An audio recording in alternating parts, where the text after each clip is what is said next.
Welcome to the Legacy Leaders Podcast. Are you doing the best for your client to help them create their legacy? Are you creating a plan that goes far beyond finances to help people ensure that it becomes the driving force behind all decisions?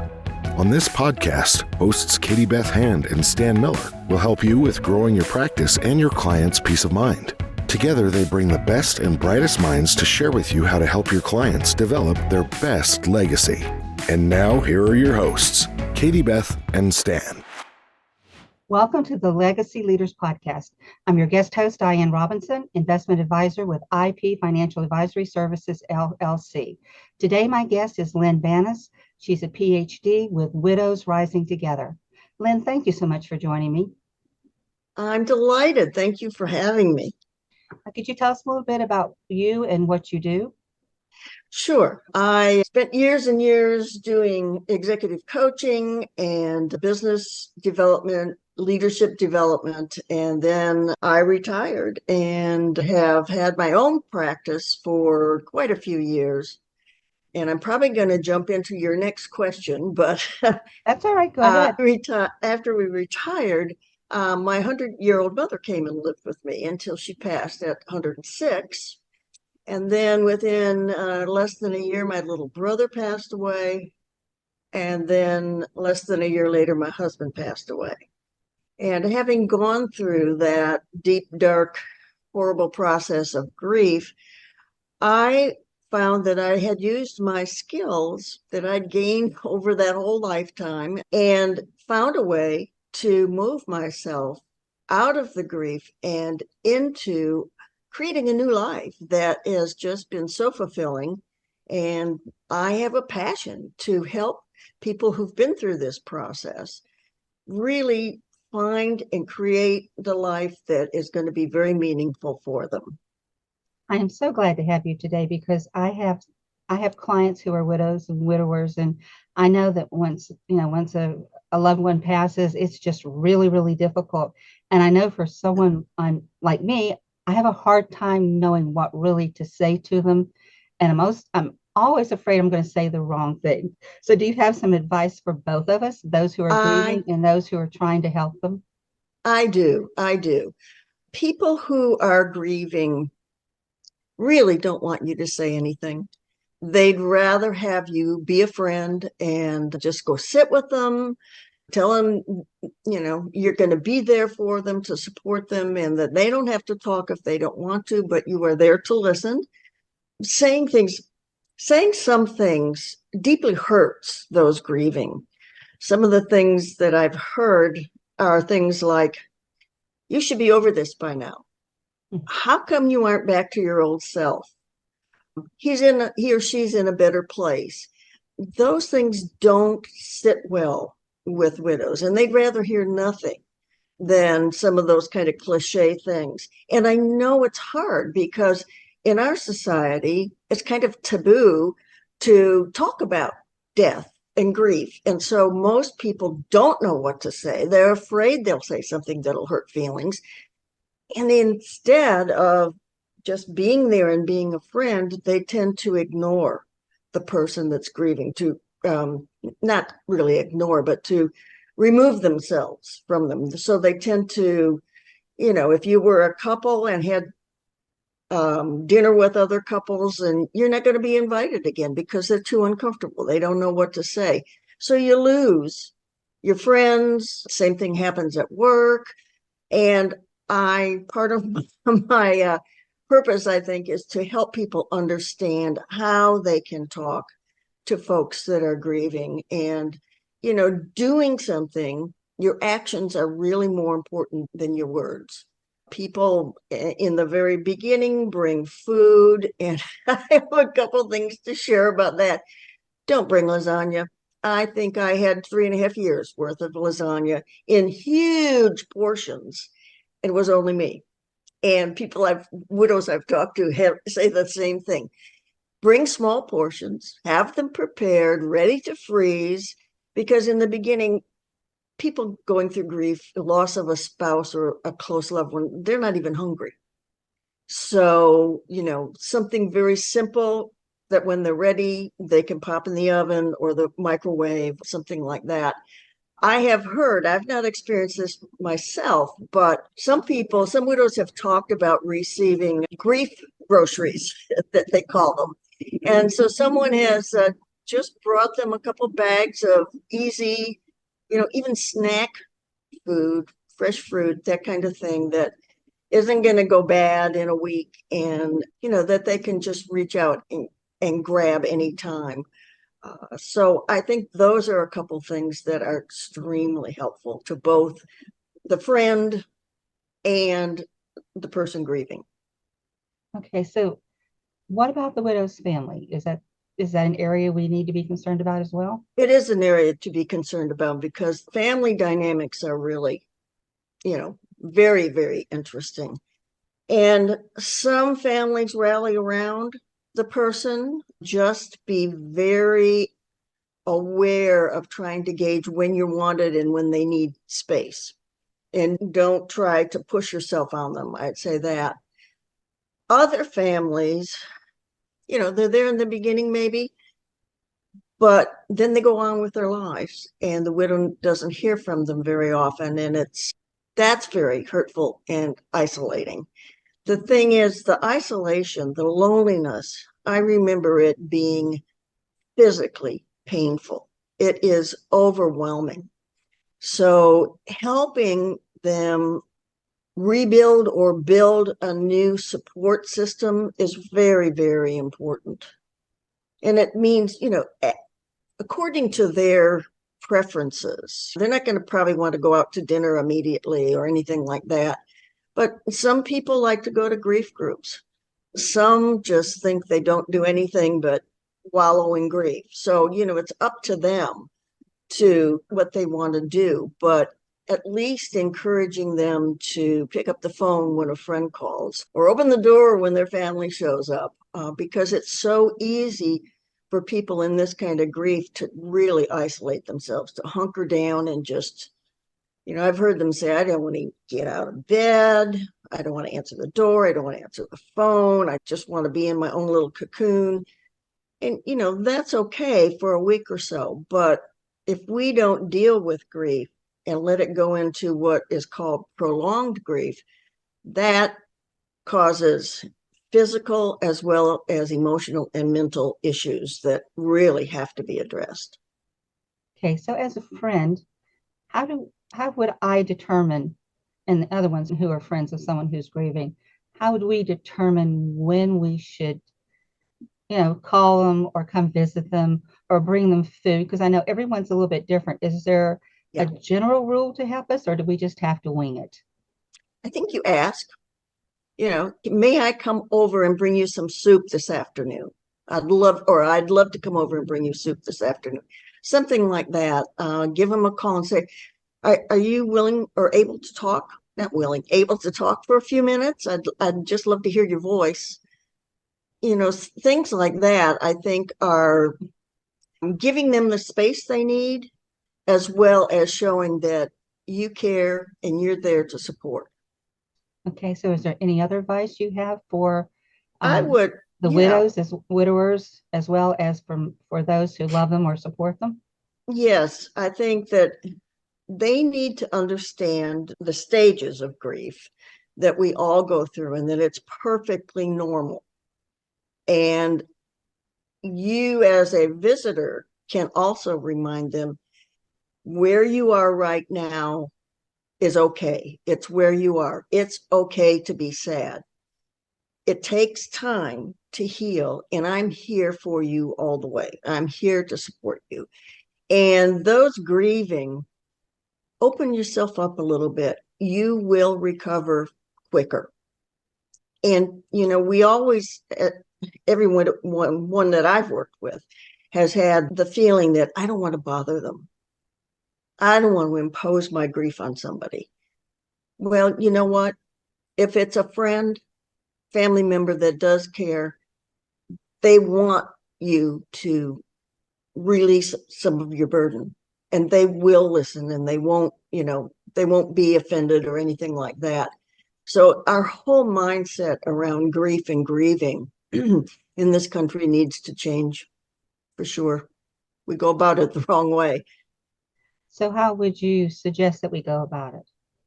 Well, it's interesting because the research shows that those cultures where there's wailing and crying and, beating of the chest and all that sort of thing recover much faster. Now, I'm not expecting Americans to jump onto that bandwagon very fast because we've not been brought up that way. And so that would feel probably very, very uncomfortable. But trying to accept it as a part of life, a part of everybody's life. We're all going to go through the loss of someone close to us. I mean, it's inevitable. So we need to begin to talk about it, not make it taboo. Check in on people instead of walking past their door. If it's your friend or your family member, you know what they were like beforehand. Now, don't force that on them. But if you know what they like, what they don't like, bring those things up or bring those things to them. I mean, if you know they love BLT sandwiches, bring them one, that sort of thing, instead of necessarily just going out and getting any old thing. Really put yourself in that friendship role. How well do you know them? What do they like? And try to provide some of that because their stability is just shot. The rug is totally pulled out from under them. When I finally had a chance to step back and really think about grief, when you lose a spouse, every single little thing in your life changes. The way you get up in the morning and what you do first thing in the morning changes. The way you eat breakfast, the way you eat, fixed meals, the way you dress, the way you put your makeup on if you're going to do it, those sorts of things. Every little thing, every time someone turns around, the loss is so significant. So trying to help them create an environment that is familiar to them is really important. Okay. In addition to the emotional support, is there any other support that we should be providing?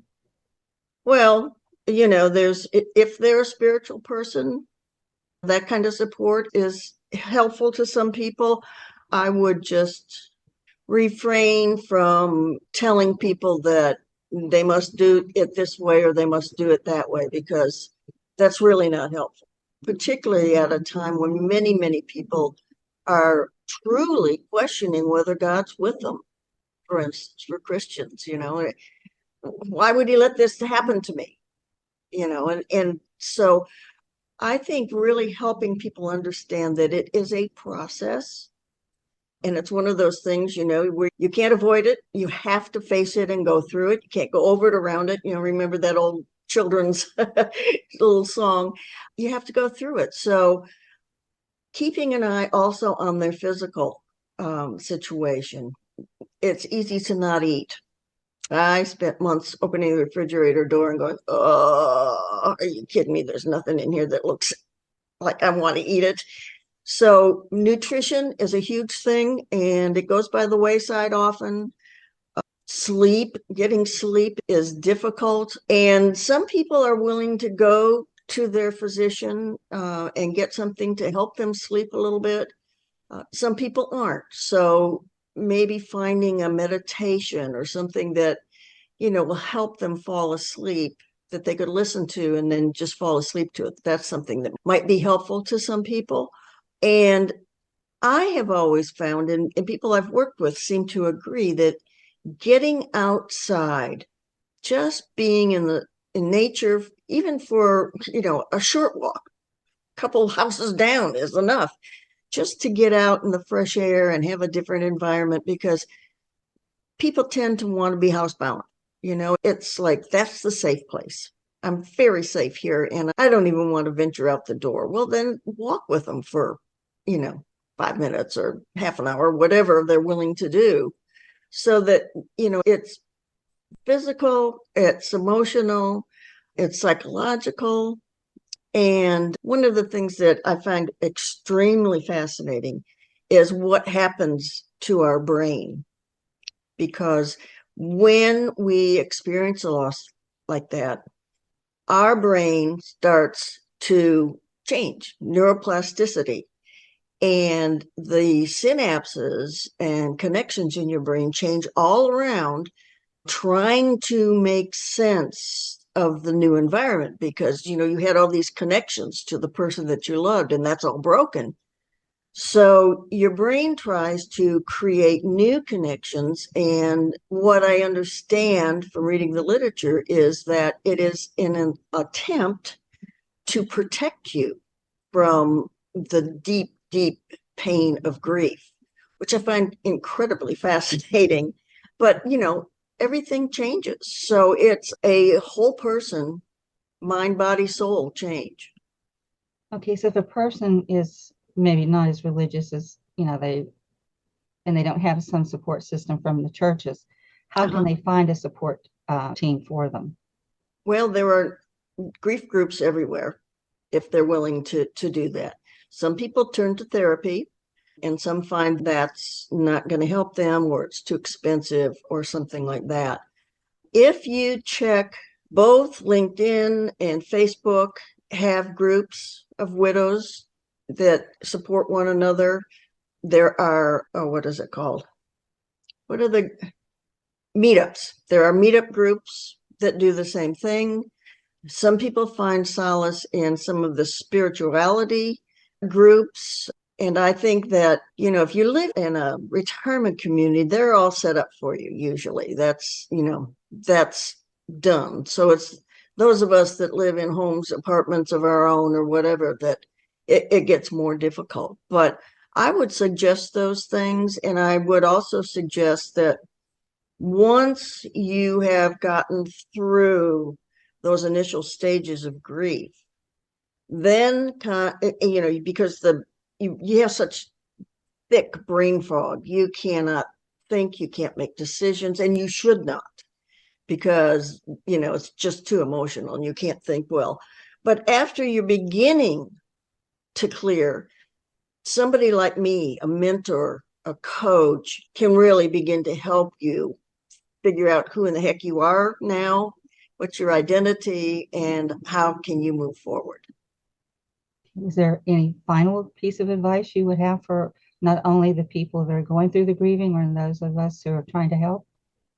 My kind of mantra is everyone deserves to live a life they love. And so you, as the visitor, friend, whatever, family member, be happy when you're around these people, around people grieving, be understanding, show empathy. Don't tell them you know what they've been through unless you've been through it yourself, because that's offensive. People who are experiencing grief truly don't believe anybody understands it unless they've been through it. And I think there's a lot of truth to that. So, be that loving, supporting person. And for those grieving, it doesn't seem like it, but I can promise you it will get better if you take action and begin looking forward instead of staying in the past. Well, it sounds like very good advice, and I'm so happy that you joined me today. And I know there are a lot of people who, when they listen to this, are going to say, "Where was she when I needed her?" But thank you again. Oh, You've been thank you. Yes, you've been listening to Your Life, Your Legacy. It's part of the Legacy Leaders Network. And my guest today was Lynn Banis with Widows Rising Together. And Lynn, would you tell everyone how they can get in contact with you if they would like to talk to you or see if you can help them in any way? Sure. Feel free to call me. I'm at 847-721-8875, or text me. I will get back to you, and I certainly am happy to set up a talk just to find out where you are and see, what I can do to help you. And they can also look when they listen to this podcast, your information will be listed there as well if they want to get in touch with you. Terrific. Again, you've been listening to Lynn Banis and Diane Robinson, and we hope you enjoyed this and that you leave with one or two ideas to help someone who's grieving. So again, thank you, Lynn. You're very welcome. Thank you. You've been listening to the Legacy Leaders Podcast with Katie Beth Hand and Stan Miller. For more information on them and the show, please visit pinnaclelegacylaw.com. If you like what you've learned today, do share the program with your friends and subscribe wherever podcasts are found.